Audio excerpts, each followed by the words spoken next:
Hello everyone and welcome back into another video. Today we're back in Genshin Impact with Lost 50/50s. This will be the last video of the series for now until Hoi releases a new character for the standard banner. But yeah, this is Dehya and how to build her. Let's start from her normal attacks. This is a series of 4 consecutive strikes that will deal physical damage, and charge attacks are the secondary version of charge attacks. It's not the spin to win, it's the cool version. So normal attacks look something like this, where she punches the enemies at the end and makes them go bye-bye.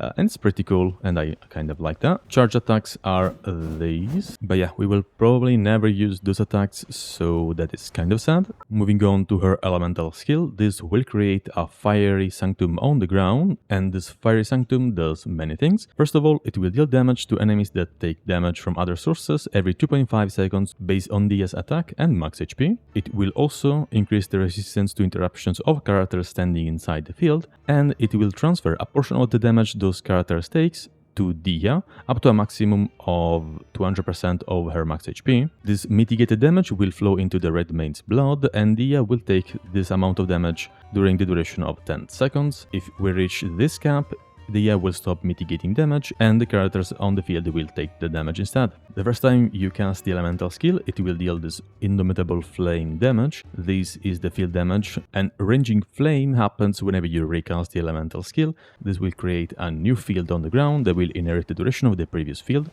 and it looks something like this. This is the first field, the Fiery Sanctum, and whenever we recast the ability, we can create a secondary field and we can recast it wherever we want, so we can move the field around, and that's kind of nice. You can only recast the ability once per Fiery Sanctum, so keep that in mind. And yeah, this is the main ability you want to focus on when leveling talents, because it's the most important one. Finally, we have her Elemental Burst, Leonine Bite.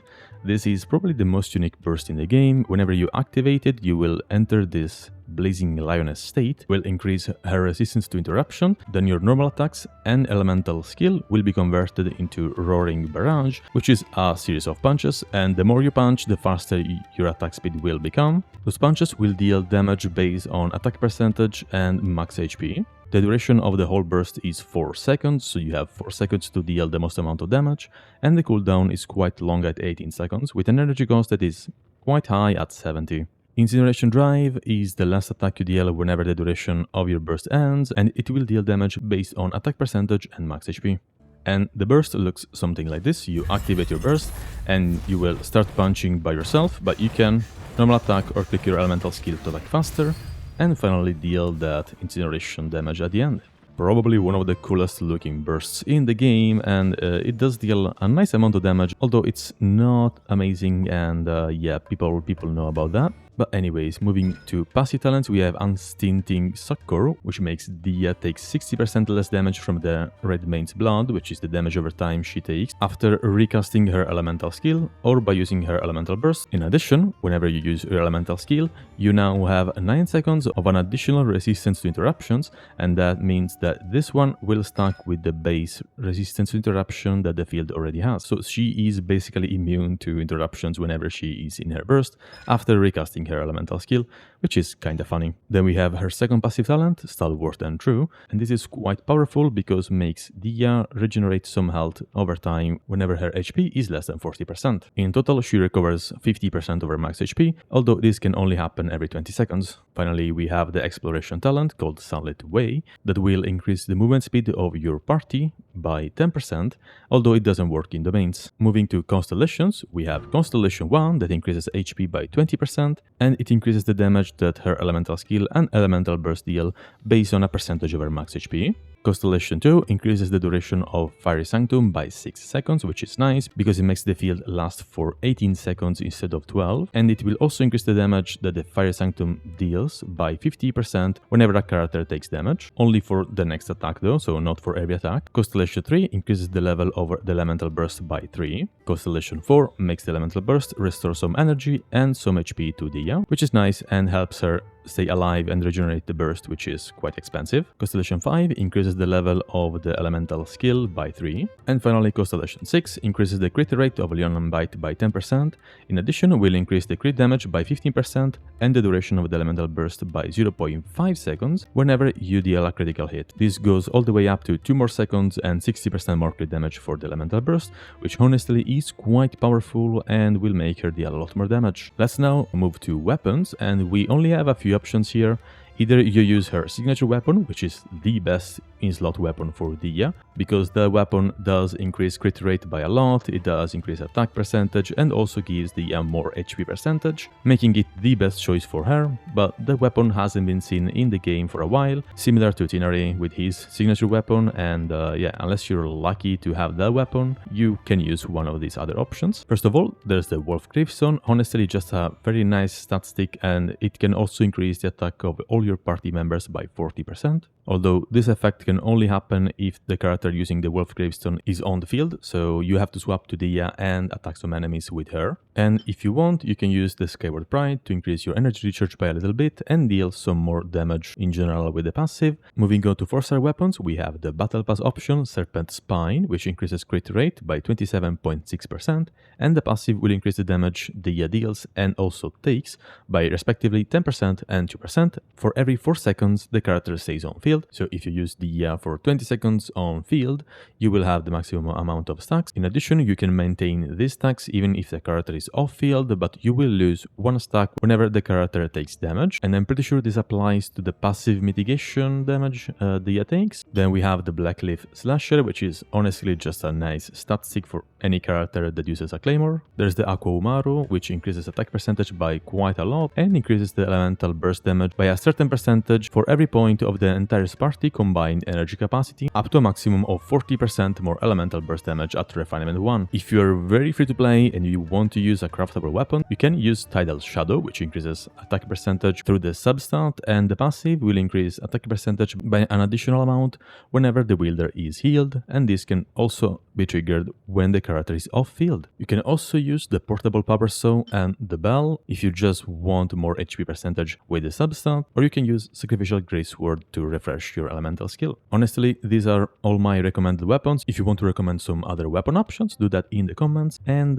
yeah, I will try them and see what they feel like. Finally, we have artifacts, and we have 3 builds here. We have the Vorukasha's Glow build, which uses this set to increase HP percentage with a 2-piece, and the 4-piece increases elemental skill and burst damage by 10%, plus an additional 8% for 5 seconds every time the character that has the set takes damage, up to 5 stacks, so in total 40% more damage, and this effect can be triggered even if the character is not on field, so it's basically the best set for Dehya. And yes, I did say 80% and not 80% of the aforementioned damage bonus, because 80% of 10% is 8%, so there we go. Then if you want to focus on elemental burst damage, you can use the Emblem of Severed Fate.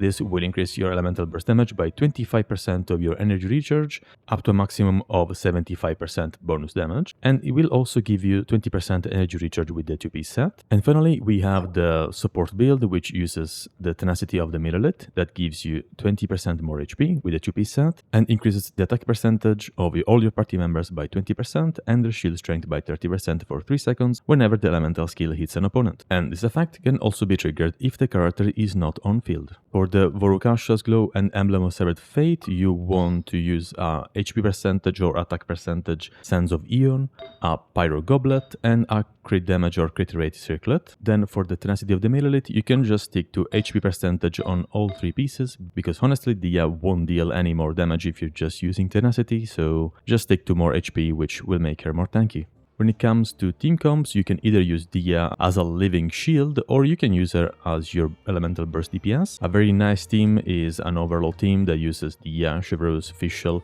and Arlecchino, or Clorand, or Yoimiya, or Yaemiko, or any of the Electro or Pyro DPSs. Chevreuse will of course increase your Electro and Pyro damage. Dehya will make your characters more survivable because they won't be interrupted by any attack, and she will also take a portion of the damage those characters take. Fischl is just a very solid Electro sub DPS. You can use her in a New Villat team, because New Villat at C0 doesn't have any resistance to interruptions, and Dehya will fix that problem.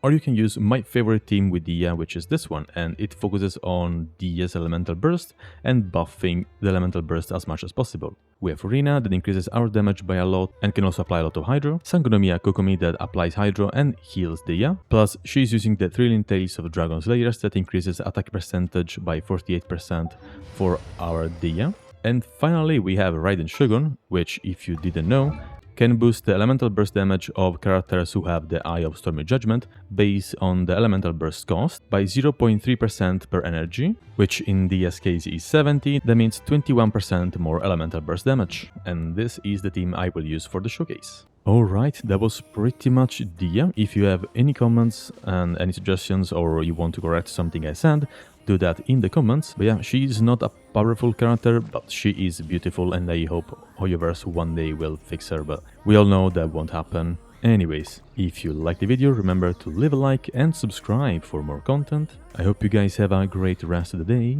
and bye bye.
無我の境地。